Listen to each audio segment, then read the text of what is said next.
नमस्कार दोस्तों, उम्मीद करते हैं आप सभी स्वस्थ होंगे। एक बार फिर से स्वागत है हमारे YouTube channel let's study with Gaurav Awasthi में, जहां पर हम सभी मनोविज्ञान पढ़ने का प्रयास करते आ रहे हैं। काफ़ी चीज़ें हम लोग पढ़ चुके हैं और संज्ञानात्मक विकास को पढ़ने की दिशा में आगे बढ़ते हुए आज हम लोग जिस चीज़ को पढ़ेंगे वो व्यक्ति हैं वाइगोत्स्की के संज्ञानात्मक विकास को देखेंगे, वाइगोत्स्की की कॉग्निटिव थ्योरी को देखेंगे। अभी कॉग्निटिव थ्योरी में हम लोगों ने जीन पियाजे को देखा और ब्रूनर को देखा।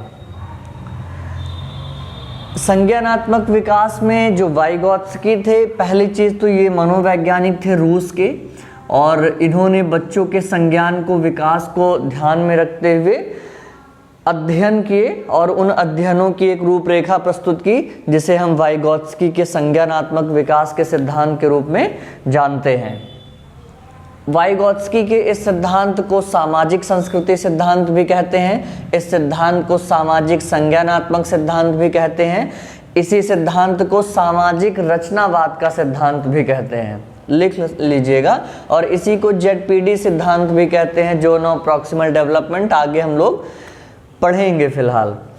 तो वाइगोत्स्की का जो संज्ञानात्मक विकास का सिद्धांत था या सामाजिक संस्कृति सिद्धांत था, इसकी जो सबसे बड़ी बात थी, इन्होंने जीन पियाजे से हट करके बातें कही।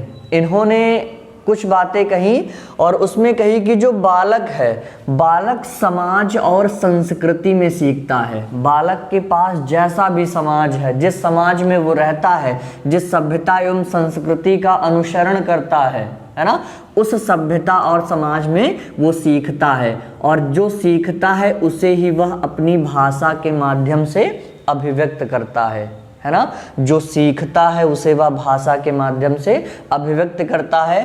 तो वाइगोत्स्की कहते हैं कि बालक के अधिगम में, बालक के सीखने में समाज एवं संस्कृति की महत्वपूर्ण भूमिका है, और जो कुछ भी सीखता है वो अपनी भाषा के माध्यम से बालक व्यक्त करता है ना। संज्ञान हमने आपको कई बार बताया, जो भी हमारा प्रत्यक्षण है, जो भी हमारा चिंतन है, जो कुछ भी हम देखते हैं, जो कुछ भी हम सुनते हैं, उनके प्रति हमारे विचार है ना, या उनके प्रति हमारे मस्तिष्क में बनने वाली विचारधाराएं संज्ञान है।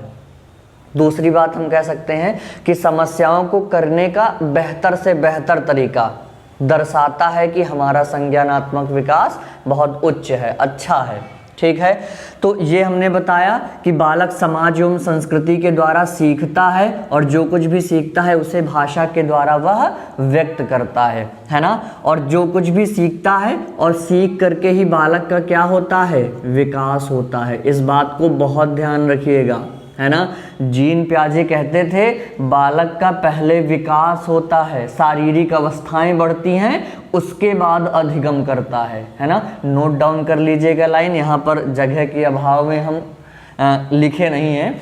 तो वाइगोत्स्की कहते हैं कि पहले बालक सीखता है, समाज एवं संस्कृति में सीखता है, उसके बाद विकास होता है। जीन पियाजे कहते थे कि बालक का पहले विकास होता है, शारीरिक अवस्थाएं बढ़ती हैं, और धीरे धीरे उसके अंदर संज्ञान आता है। ठीक है, इसके अलावा अगर अगले बिंदु की ओर चलें तो जो भाषा है ना, पहली चीज तो ये हमारे भावों को व्यक्त करने का माध्यम है। भावों को व्यक्त करने का माध्यम, भावों को व्यक्त करने का माध्यम क्या है, भाषा है। और ये भाषा हमारी दो तरह की होती है, एक होती है इनर स्पीच और एक होती है आउटर स्पीच। एक इनर स्पीच होती है और एक होती है आउटर स्पीच। इनर स्पीच क्या है, जो बड़बड़ाते हैं, बच्चों का स्वयं से बड़बड़ाना इनर स्पीच है। इस बात को भी ध्यान रखिएगा, ये हमारे लिए महत्वपूर्ण चीज है, इनर स्पीच, है ना। अक्सर पूछा जाता है कि बच्चों का स्वयं से बड़बड़ाना वाइगोत्स्की के अनुसार क्या है, इनर स्पीच है, आत्म केंद्रित है। इनर स्पीच है, आत्म केंद्रित भाषा है, जबकि जीन पियाजे इसे ईगोसेंट्रिज्म, अहम केंद्रित भाषा मानते हैं। है ना। लाइन आप लिख लीजिएगा दोनों। हमने पहली बात क्या बताई कि वाइगोत्स्की कहते हैं कि जो बच्चे बड़बड़ाते हैं उसे हम इनर स्पीच कहते हैं, आत्म केंद्रित भाषा कहते हैं, जबकि जीन प्याजे उसे इगोसेंट्रिज्म या अहम केंद्रित भाषा कहते हैं। ठीक है, तो इनर स्पीच क्या है? बच्चों का बड़बड़ाना शुरुआती स्टेज में इनर स्पीच है, और आउटर स्पीच क्या है? उस इनर स्पीच को दिशा मिल जाना। बच्चे भाषा सीख लेंगे और आउटर स्पीच अपनी अभिव्यक्तियों को भाषा के माध्यम से व्यक्त कर देंगे, ये है आउटर स्पीच। ठीक है, कोई समस्या नहीं होगी फिलहाल। दोनों लाइनें महत्वपूर्ण है, लिख लीजिएगा। इसके बाद अगर हम और चीजें देखें तो वाइगोत्स्की का संज्ञानात्मक विकास का जो सिद्धांत है, इसने कुछ शब्द दिए। एक शब्द बताया MKO, एक शब्द बताया ZPD और एक शब्द बताया स्कैफोल्डिंग। ठीक है, वाइगोत्स्की का मानना था कि बच्चे सीखते हैं MKO से, मोर नॉलेजेबल अदर्स, है ना। बच्चे उससे सीखते हैं जो उनसे ज़्यादा अधिगम रखता है, जो उनसे ज़्यादा जानकारी रखता है ना। इस चीज़ को एक फिगर के माध्यम से हमने दिखाने का प्रयास किया है। ये एक बालक है, बालक सीखने की प्रक्रिया में है। बालक का एक वास्तविक स्तर होगा। जैसे हमने कहा कि कोई बच्चा है, वो कक्षा 1 में प्रवेश ले रहा है। ठीक है, कक्षा 1 में उसने प्रवेश लिया। अब कक्षा 1 में अगर प्रवेश ले रहा है तो बच्चा अपने समाज को जानता है ना, अपनी संस्कृति को जानता है। ठीक है, बाकी उस भाषा को जानता है जो उसके घर में बोली जाती है ना। ये जितनी भी चीजें हैं ये उस बालक के वास्तविक स्तर को दर्शाएंगी। ठीक है, बालक है, ये बालक जिस स्थिति में है, कक्षा 1 का बालक लगभग हम कह सकते हैं 5 से 7 वर्ष की अवस्था के बीच का बालक होगा, है ना। उसे हम ये कह सकते हैं कि काखा गाघा मुजवानी याद होगा, बच्चों को घर में पढ़ाया जाता है। गिनतियां 1 से 20 तक याद होंगी उसे, ABCD उसे याद होगा, है ना। कुछ बालक होंगे उसे लिख भी लेते होंगे। ठीक है, तो कक्षा 1 में लगभग 5 से 7 वर्ष का बालक है, जिस समाज एवं संस्कृति में रहता है उसकी उसे जानकारी है।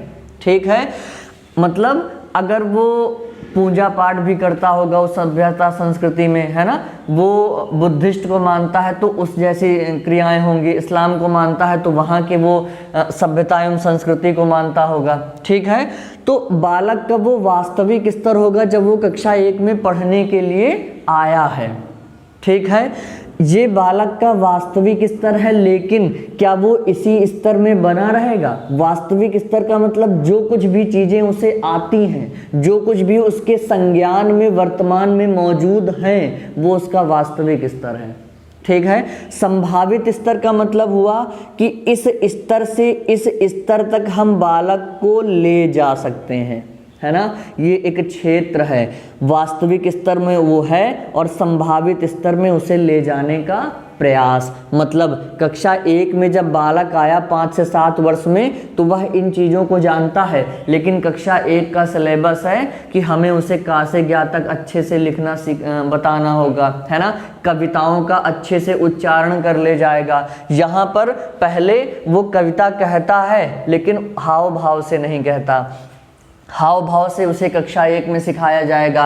A से Z तक लिखना सिखाया जाएगा, है ना। अपनी बातों को कहना सिखाया जाएगा। ये चीज़ें हैं, मतलब बालक को इस क्षेत्र से संभावित स्तर, मतलब जहाँ तक हम उसका विकास कर सकते हैं वो संभावित स्तर है, इस क्षेत्र से इस क्षेत्र तक ले जाने का प्रयास किया जाएगा। वास्तविक स्तर से संभावित स्तर तक ले जाने का प्रयास किया जाएगा। और ये प्रयास करेगा कौन? MKO, मोर नॉलेजेबल अदर, जो उस बच्चे से ज़्यादा जानता है ना। देखिए लिखा है बच्चा उसी से सीखता है जो उससे ज़्यादा जानता है ना। इस बात को ध्यान रखिएगा बहुत। एक चीज़ आपको यहीं पर हम और बता दें कि जीन प्याजे कहते थे कि बच्चा स्वतंत्र रूप से सीखता है, बच्चे नन्हे वैज्ञानिक होते हैं, बच्चे को हम छोड़ देंगे बच्चा सीख लेगा, है ना। वाइगोत्स्की कहते हैं नहीं, बच्चे को सिखाने के लिए हमें एक विशेष व्यक्ति की आवश्यकता होगी जो उससे ज़्यादा जानता होगा। ठीक है बात।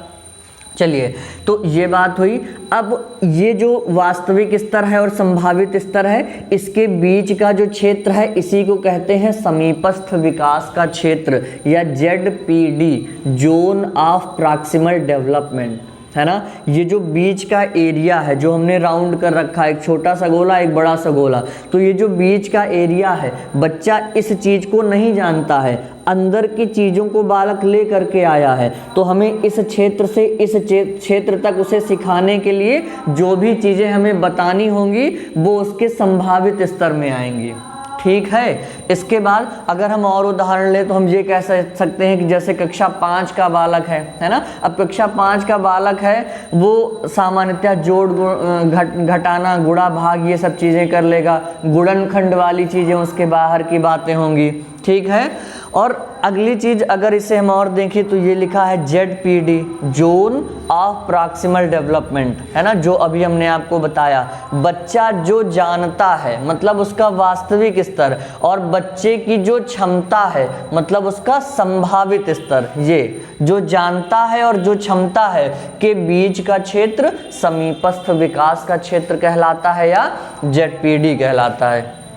ठीक है। इसके बाद हमने आपसे बताया कि इस वास्तविक स्तर से इस संभावित स्तर तक पहुंचाने के लिए एक व्यक्ति होगा जो MKO होगा, मोर नॉलेजेबल अदर होगा, लेकिन ये MKO उस बालक को इस स्तर से इस स्तर तक पहुंचाने के लिए जो सहयोग करेगा, जो भी सहयोग करेगा उसे हम कहेंगे स्कैफोल्डिंग, है ना।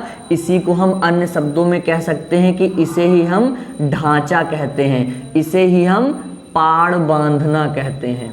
ठीक है, ढांचा या पाड़ कह सकते हैं, पाड़ बांधना। और इस बात को बहुत ध्यान रखिएगा कि ये जो स्कैफोल्डिंग होगा ये हमारा अस्थायी सहयोग होगा, अस्थायी सहयोग होगा। ठीक है, स्कैफोल्डिंग हमारा अस्थायी सहयोग होगा। हम लोगों ने कभी सुना होगा पाड़ बांधना, है ना। हम घर का निर्माण करते हैं, जब कभी छत डालनी होती है तो बल्ली वगैरह लगा करके, पटरे वगैरह लगा करके पाड़ बांधी जाती है ना। तो क्या वो पाड़ हमेशा बंधी रहती है? नहीं बंधी रहती है। जब छत पड़ने के 14 से 15 दिन बाद जब छत मजबूत हो जाती है तो उस पाड़ को हम हटा लेते हैं। ठीक है, सेम वही चीज है कि बालक को इस स्तर से इस स्तर तक पहुंचाने के लिए जो हम सहायता करेंगे उसे स्कैफोल्डिंग, ढांचा या पाड़ कहेंगे। लेकिन जब बालक सीख जाएगा तो उस पाड़ को हम हटा लेंगे, है ना। मतलब ये एक कैसा सहयोग होगा? अस्थायी सहयोग होगा। बच्चा सीखने के बाद क्रियाएं करने लगेगा, है ना। हमने बच्चे को जोड़ की अवधारणा सिखाई, हमने बच्चों को बंडलों के द्वारा, बंडल क्या है? लकड़ी के गट्ठनों के द्वारा, माचिस की तीलियों के द्वारा जोड़ की अवधारणा बताई, है ना। अवधारणा को बच्चे ने समझ लिया। ठीक है, अब वो संभावित स्तर तक पहुंच गया, है ना। अब संभावित स्तर तक पहुंचने के बाद क्या? अब जब हम सामान्य सवाल कराएंगे तो फिर उसके सामने तीलियां रखेंगे? नहीं, अब वो सीख गया है ना। अब हमें उसके सामने तीलियां या लकड़ी के बंडलों की आवश्यकता नहीं पड़ेगी। मतलब हमारे द्वारा दिया गया वो ढांचा या पाड़, वो तीलियां, वो बंडल, वो हटा लिए जाएंगे। ठीक है, ये हमारा अस्थायी सहयोग है। ठीक, इसके बाद अगर हम और बात करें, स्कैफोल्डिंग हो गया, ये सिद्धांत इनका था, वाइगोत्स्की के संज्ञानात्मक विकास का था। हमने आपको कुछ महत्वपूर्ण बातें बताई, हमेशा ध्यान रखिएगा। जीन पियाजे से इनका कंपेयरिंग आता है, इन नामों को याद रखिएगा। इसके अलावा एक बार फिर से देखिएगा, समाज एवं संस्कृति में भाषा सीखता है, बच्चा सीखता है और जो कुछ भी सीखता है वो भाषा के माध्यम से अभिव्यक्त करता है। ठीक है, बच्चा पहले अधिगम करेगा फिर विकास होगा, ये वाइगोत्स्की कहते हैं। जीन पियाजे कहते हैं बच्चा पहले विकास करेगा फिर अधिगम करेगा। ठीक है, लाइन नोट डाउन कर लीजिएगा। अगला जो महत्वपूर्ण बिंदु था वो इनर स्पीच था। हमने बताया आत्म केंद्रित भाषा है। इंग्लिश वर्जन जरूर देखिएगा, प्रश्न पत्र में कई बार पूछा गया है। तो बच्चों का स्वयं से बड़बड़ाना वाइगोत्स्की कहते हैं इनर स्पीच है, आत्म केंद्रित भाषा है, जबकि जीन पियाजे कहते हैं ये इगोसेंट्रिज्म है, अहम केंद्रित भाषा है। ठीक है, इसके अलावा जो नॉलेज देगा वो उससे ज़्यादा जानता होगा। जीन पियाजे कहते थे कि बच्चे को छोड़ दो, बच्चा सीख लेगा।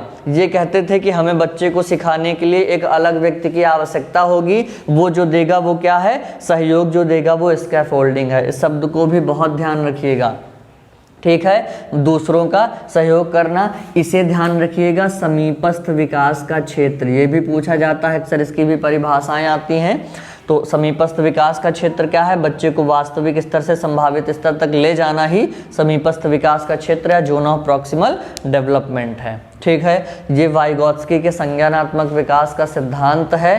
देखिएगा, समझिएगा, जो भी समस्याएं हो आप मैसेज बॉक्स में डाल दीजिएगा, हम उनको समस्याओं का समाधान करने का प्रयास करेंगे। बाकी ऑफलाइन क्लासों में हम इससे संबंधित जो भी प्रश्न आए हुए हैं अभी तक, उदाहरण है, उन चीज़ों को समझने एवं पढ़ने का प्रयास करेंगे। Okay, thank you class. जय हिंद, जय भारत।